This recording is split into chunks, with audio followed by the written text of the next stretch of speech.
सिद्धेश्वर की डायरी लीजिए एपिसोड 43 में प्रस्तुत है। युद्ध के बीच समझौता कहाँ तक उचित।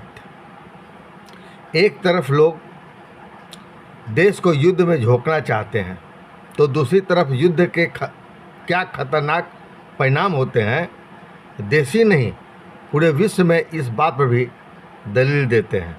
इसलिए कहावत भी है कि कभी कभी बुद्धिजीवी वर्ग बड़े खतरनाक साबित होते हैं, पूर्वाग्रहित होकर अपना विचार प्रकट करने लगते हैं।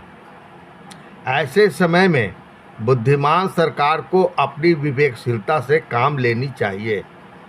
उपरोक्त बातों के आधार पर यह माना जा सकता है कि जोश में होश खो देना बहुत बड़ी बुद्धिमानी नहीं।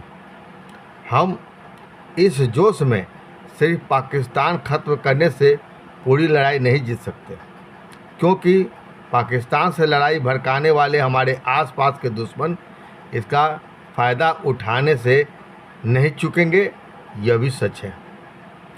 और तब विश्व के नक्शे से पाकिस्तान भले ही गायब हो जाए, लेकिन इसका असर भारत पर भी कहीं से भी कम नहीं होगा और हमारे देश को छोटी मोटी नहीं बल्कि बड़ी बड़ी लड़ाई लड़नी होगी, बड़ी बड़ी लड़ाइयाँ जीतनी होगी। महाभारत की लड़ाई में भी कंस को इसलिए कृष्ण भगवान बार बार नहीं छोड़ते रहे थे कि वे कमज़ोर थे। रावण को कई बार चेतावनी देने के बाद भी भगवान श्री राम ने इसलिए नहीं छोड़ा कि वे कमज़ोर थे, बल्कि वे इस बात को सच साबित करना चाहते थे कि पाप का घड़ा जब पूरी तरह भर जाएगा तब वह विनाश का। हाँ, तो मैं कह रहा था कि इस बात को सच साबित करने के लिए वे चाहते थे कि पाप का घड़ा जब पूरी तरह भर जाएगा तब वही विनाश का कारण बनेगा। और इस बात को हमारे देश के प्रबुद्ध जन, जी हाँ, हमारे देश के प्रबुद्ध जन अच्छी तरह से जानते हैं और किसी के बहकावे में आकर अपना विवेक नहीं खोते। अपने दुश्मन को पूरी तरह खत्म करने के लिए यह ज़रूरी नहीं है कि हम भी पूरी तरह खत्म हो जाए, और यह तभी संभव है जब हम एकजुट हो और एक साथ हम अपनी सरकार को देश को बचाने के लिए समर्थन करें, उनका हौसला बढ़ाएं। आप ही सोचिए, जब देश की आज़ादी और देश में आए संकट की बात हो तब किसी भी राजनीतिक पार्टी या खेमे में बटे विचारकों को एक मंच पर खड़ा होना चाहिए या नहीं। सिर्फ इसलिए किसी की आलोचना नहीं करनी चाहिए कि वे हमारे खेमे के नहीं है या हमारे पार्टी के नहीं है। इस छोटे से युद्ध में ही परमाणु युद्ध की गंध आ रही थी और यह तय है कि बहुत जल्द ही तीसरा विश्व युद्ध भी जरूर होगा। वह इसलिए कि अधिकांश देश परमाणु शक्ति के साथ एक दूसरे को बर्बाद करने के लिए खड़ा है, यानी एक दूसरे का नामो निशान मिटा देना चाहता है। और हम सब इतने मूर्ख हैं कि आसानी से इन बातों को समझ नहीं पाते और युद्ध को अपना विकल्प चुन लेते हैं, जबकि युद्ध अंतिम विकल्प होना चाहिए। उदाहरण हमारे सामने है, यानी रूस यूक्रेन की लड़ाई इतनी लंबे दिनों से चल रही है और दोनों को आखिर बोलिए क्या मिला अब तक सिवाय बर्बादी और तबाही के। अपने अहम की लड़ाई के लिए अपने देश की निर्दोष जनता को निशाना बनाना कोई बुद्धिमानी तो नहीं है। जी हाँ, हम जिस धर्म संप्रदाय के लिए लड़ रहे होते हैं उसे सामने रख कर हम यह सोच नहीं सकते कि जब कोई इंसान ही नहीं रहेगा तो धर्म संप्रदाय किसके लिए रहेगा। यह बात पाकिस्तान तो बिल्कुल नहीं समझता, और यदि समझता तो वह अपने पड़ोसी देश के बहकावे में आकर भारत जैसे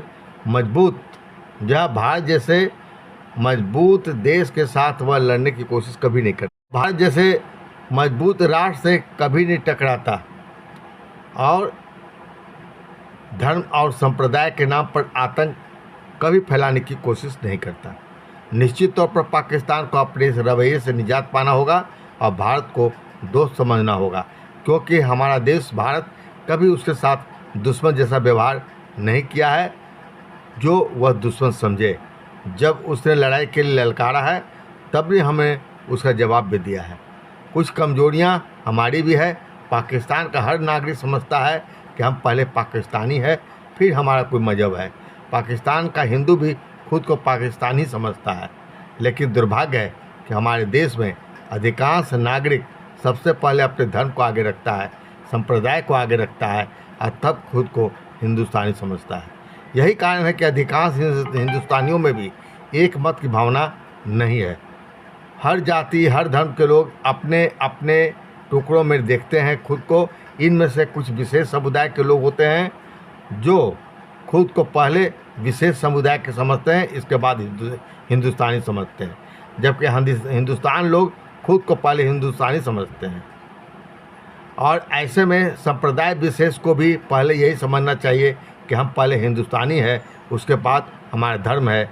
इसलिए हमने अपनी एक कविता में कहा भी है कि इंसान को पहले इंसान होना चाहिए, और ऐसे में संप्रदाय विशेष को भी पहले यही समझना चाहिए कि हम पहले हिंदुस्तानी है, उसके बाद हमारा धर्म।